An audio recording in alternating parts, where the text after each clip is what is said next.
what it was. You know who it is, and you tuned in with Priceless Knowledge itself, and I came to bring you a little cosmic insight for the day.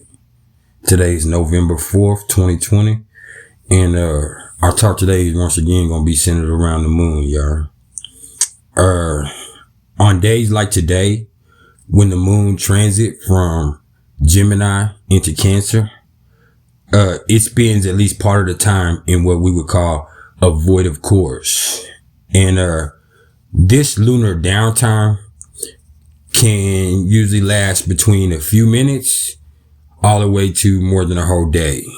This particular void course will begin when the moon leaves Gemini at about 6:45 a.m. Eastern time this morning and enters into Cancer at about 3:45 p.m.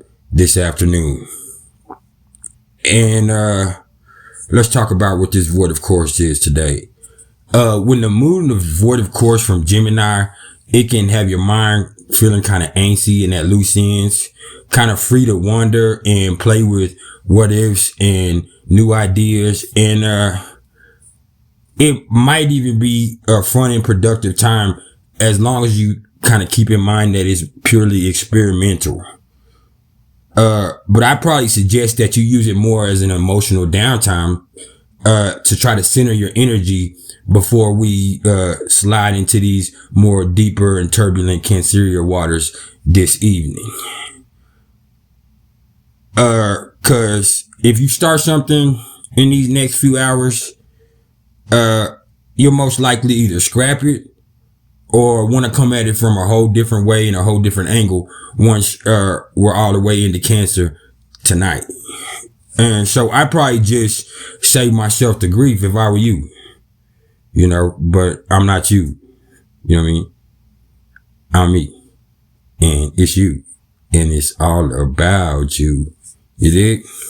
So right now, though, my advice is to stay engaged in things that are extremely significant.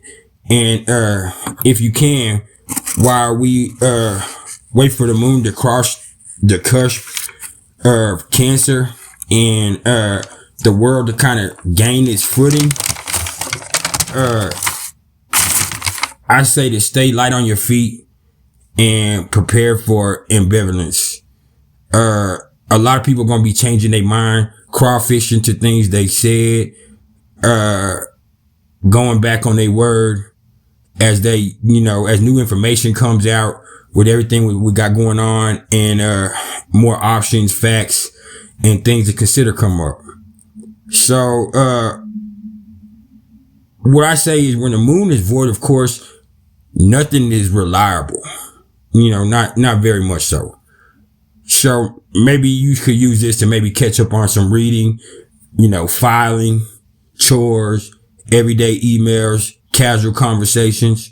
You know, while the world waits on answers, try doing shit that offers light entertainment and maybe interesting trivia, and maybe even do some incidental learning. You know, maybe get on YouTube and find out some priceless knowledge yourself. You dig? So I'm gonna say this though, and it's kind of on a side note. Am I the only one that finds it extremely interesting, and probably not a coincidence, that we are in limbo emotionally waiting for these election results, and the whole emotions of the collective are also in limbo emotionally, you know, as the moon makes this transit. And you know, just hold tough through this void of course.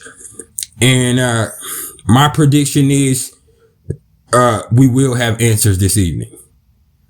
And I'm not going to get into preferences or anything of that nature, because that's not what this is about. I love everyone.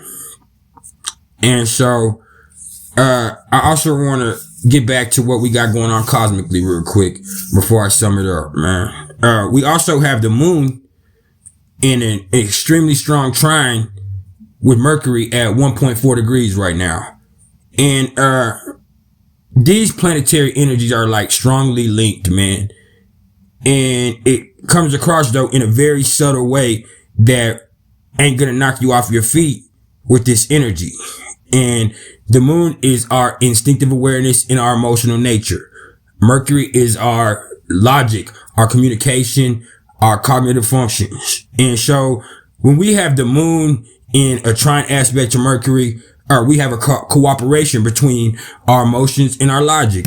And our minds become capable of both sensitive awareness and rational decision making. And when we're going through what we're going through right now, there is nothing more useful than that.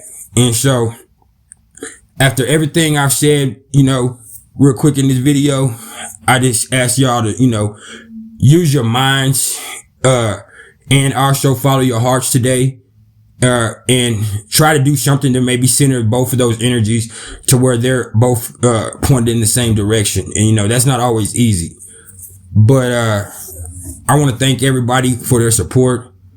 I want everyone to try to stay focused and understand that the first path to a new life just starts with putting one foot in front of the other, man. And I'm walking, and I can walk by myself because if you pay attention to me, I'm one deep. You know what I'm saying? But at the same time, if I can send some people that are walking with me and we can carry a message, please do that. So if you believe in me one bit, please like, share, and subscribe. If you, wanna, ask me any questions, if you want any readings of any kind, in either Western or, sidereal, natal charts, in, composite charts, in 3-month transits, in synastry charts, in numerology, charts, I ask you to please either hit me up in the comments below or email me at mr.turner1300 at gmail.com. And, y'all, it's beautiful out here, man. And you can weather whatever storm, that's blowing in, coming from that, whatever direction it's coming from. And, say, you built to last through whatever. But as I always leave you with, man, just because you built like that, don't mean you have to build like that. This has been some Priceless Knowledge of Self. I'm Rod and I'm out.